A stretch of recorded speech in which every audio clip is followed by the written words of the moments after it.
All right, so today we're going to take a deep dive into Uber.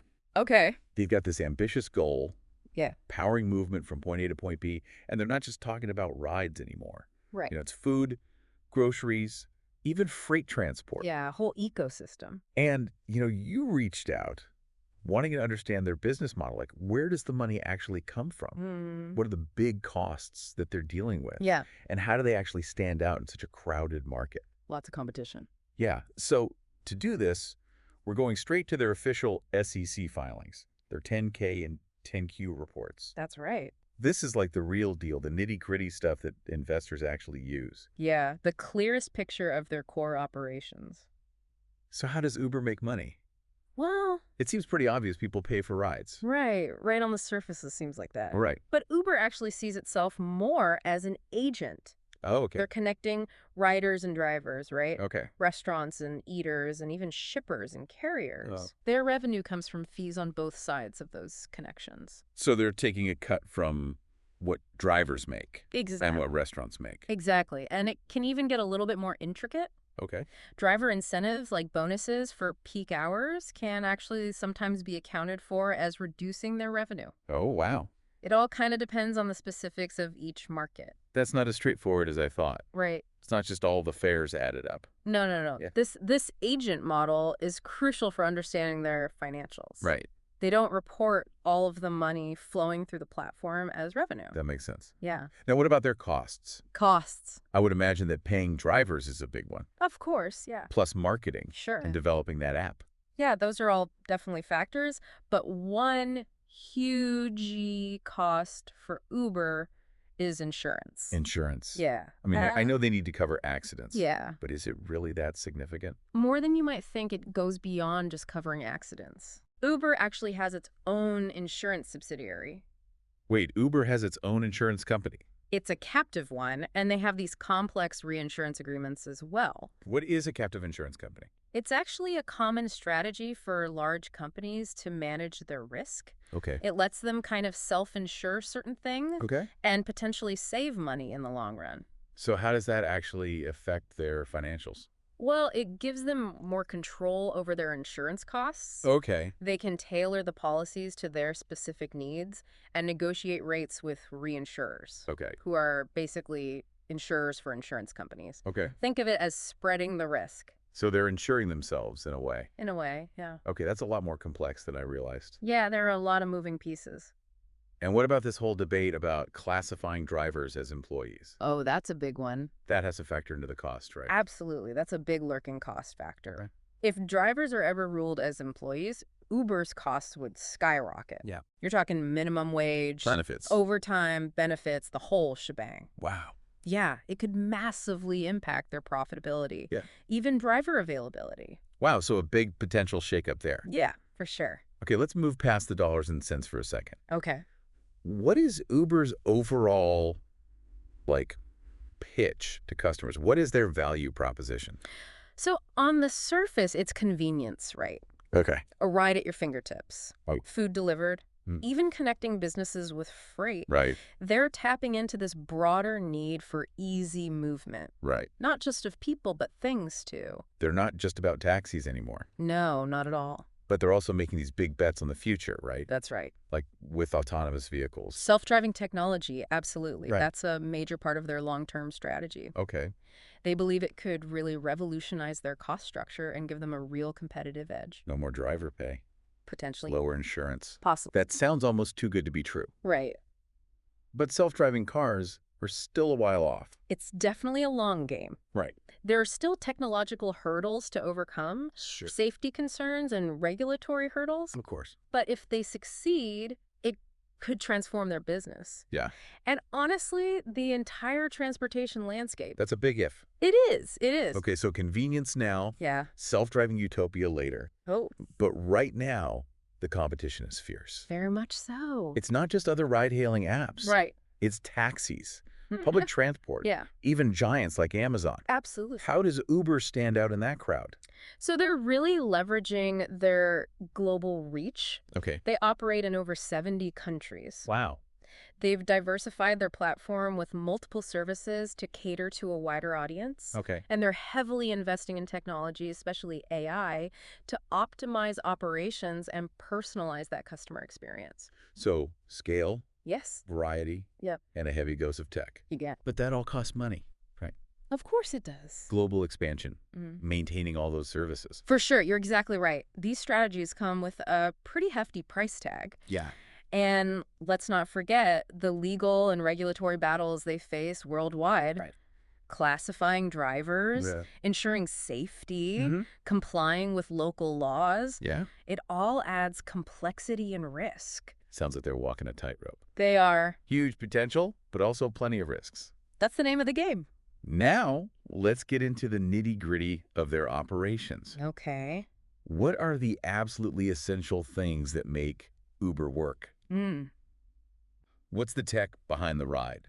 Well, it goes way beyond just the app on your phone. Right. They're managing this massive dynamic network of drivers, riders, restaurants, and more. I can imagine. Think about the complexity of coordinating all of those moving parts. Right. It's got to be more than just connecting people who need rides with drivers nearby. Oh, absolutely it is. They need sophisticated algorithms to match supply and demand, Okay. constantly adjusting prices based on real-time conditions. All right. They use these dynamic pricing models like surge pricing to incentivize drivers during peak hours. Oh, right. And underpinning it all is this constant flow of data, Okay. locations, traffic patterns, user preferences, Wow. to optimize everything. That sounds like a massive tech operation behind the scenes. It absolutely is. Wow. And they rely on third-party services, too, Okay. like payment processors, Right. mapping technology, background check providers. Any disruption there could ripple through their whole system.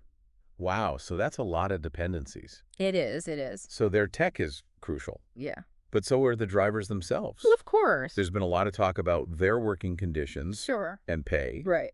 That's got to be a factor in how their business model works, right? It's a crucial point. You know, remember the driver classification debate? Yep. That's really at the heart of a lot of these concerns. Okay. If drivers are classified as employees, it could drastically change their entire relationship with Uber. Right. Potentially higher costs for Uber, Exactly. which could affect their prices. Right. But it could also mean better conditions and benefits for drivers. Absolutely. It's a tough balancing act. It really is. Yeah.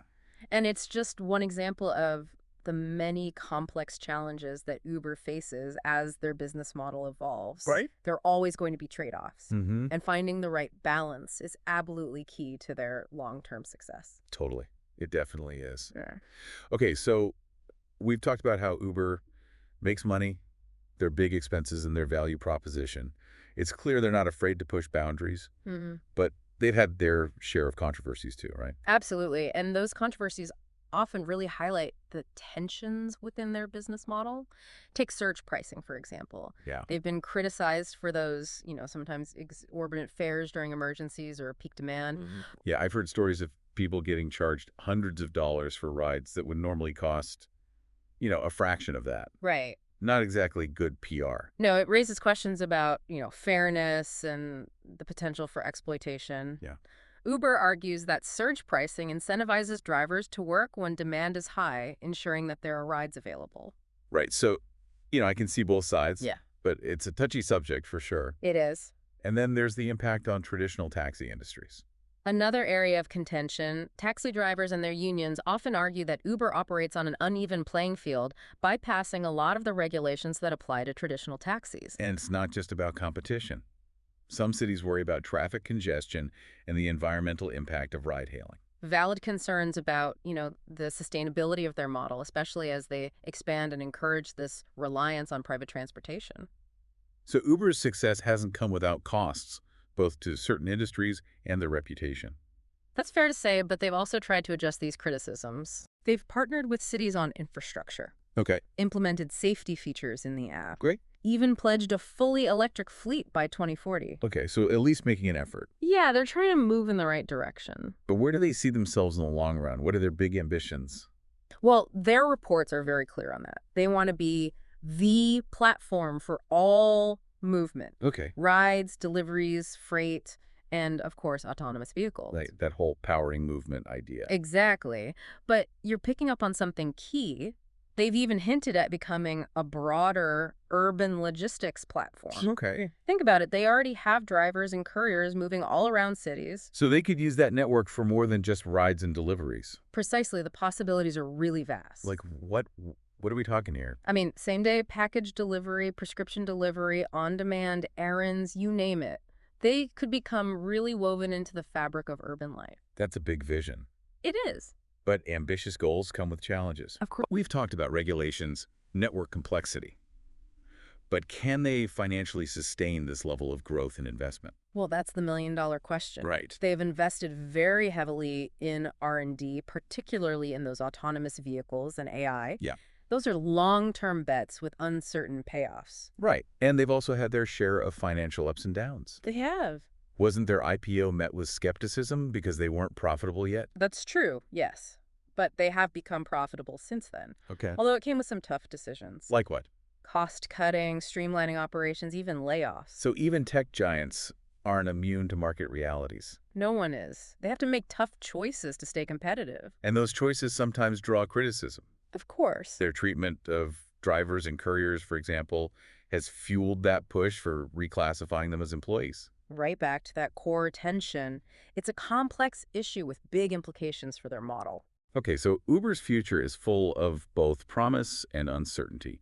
Big vision, but also big challenges. But we focus so much on their core business. I'm curious about some of their other ventures.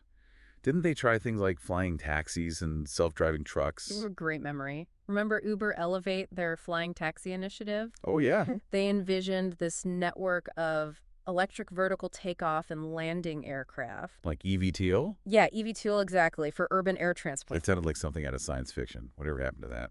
They eventually sold that division to Joby Aviation, Oh, okay. a company specializing in that eVTOL technology. They realized that developing such complex and expensive tech wasn't really their core strength.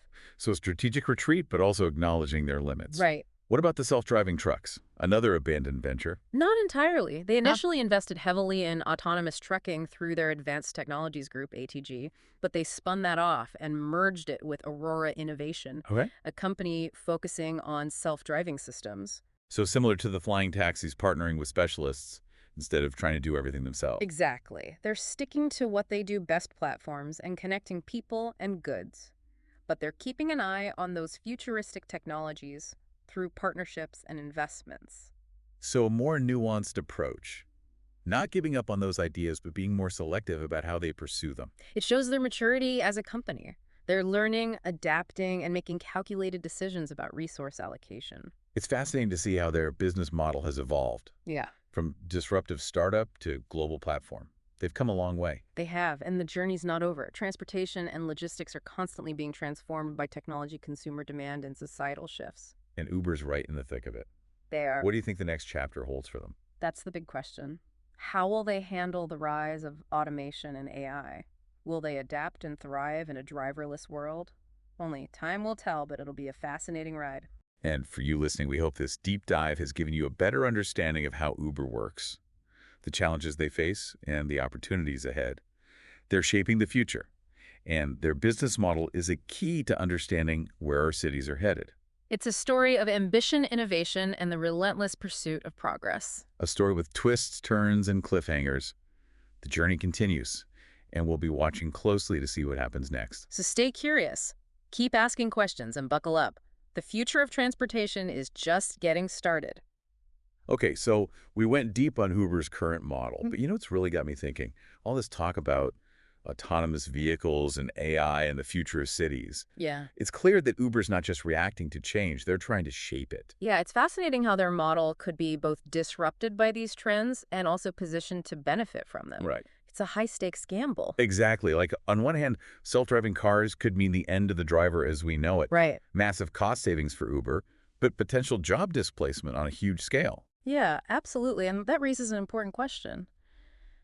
If human drivers become less central to Uber's model, what happens to their core value proposition? Yeah. Does it become purely about efficiency and price? Right. Because right now, part of what makes Uber different is that personal touch. Yeah, The driver who knows the back roads or can recommend a good restaurant. exactly, that human element. Right.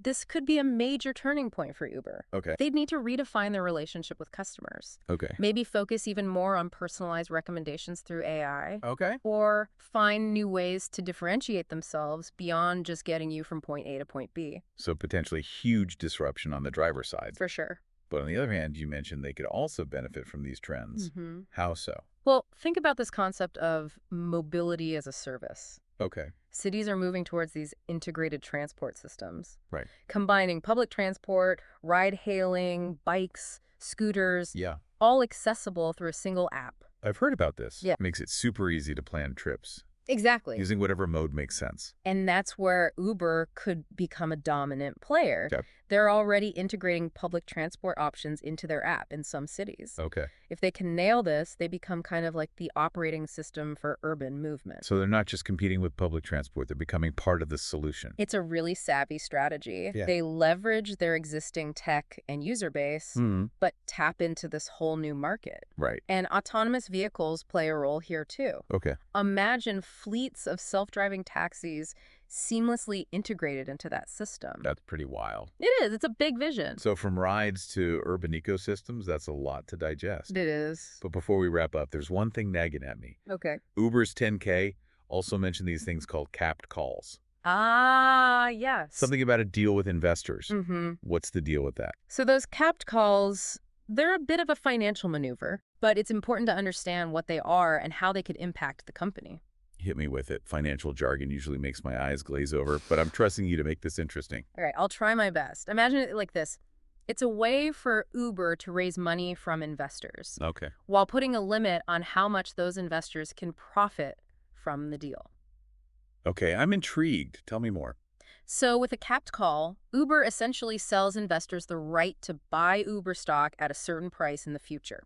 Okay. But there's a catch: that price is capped, Oh. meaning the investors can't make unlimited profits if the stock skyrockets. So Uber gets cash now, and investors get a limited potential upside. Exactly. It's a way for Uber to manage its financial risk Okay. while still attracting investors who are bullish on the company, Right. but don't necessarily want to bet the farm. That makes sense.